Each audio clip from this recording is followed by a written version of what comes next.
بسم اللہ والصلاۃ والسلام علی رسول اللہ اما بعد۔ ایک سوال یہ ہے کہ کیا بھینس یا کٹے کی قربانی کرنا جائز ہے؟ یہ مسئلہ آج کل ہمارے ملک میں ایک بڑا مارکۃ الآراء ایک مسئلہ بنا ہوا ہے۔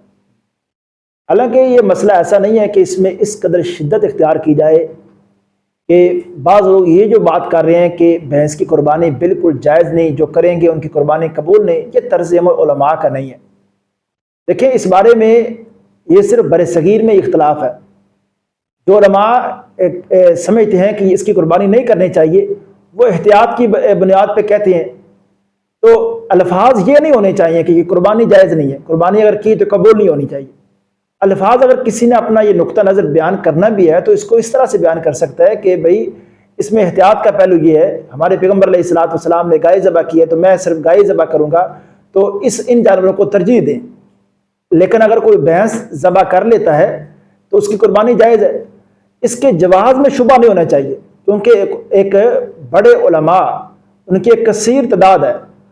اب عرب علماء کو آپ دیکھ لیں، عرب علماء میں مجھے کسی اختلاف کا علم نہیں ہے کہ کسی عرب عالم نے اس بارے میں کوئی اختلاف کیا ہو یا بھینس کی قربانی کے خلاف یا اس کے ناجائز ہونے کا فتویٰ دیا ہو۔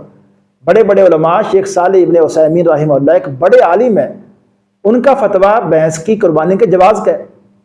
اور ہم نے علماء سے یہ بات سنی ہے کہ مصر ایک بڑا ملک ہے، عربی ملک ہے، اس میں بھینس ہوتی ہے۔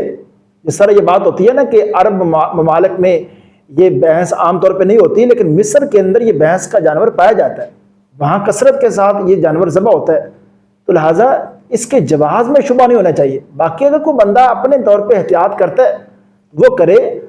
اس مسئلے میں میں صرف یہ بات عرض کرنا چاہتا ہوں، تشدد کرنا اور سخت رائے قائم کرنا یہ بات بالکل بے درست نہیں ہے۔ السلام علیکم ورحمۃ اللہ وبرکاتہ۔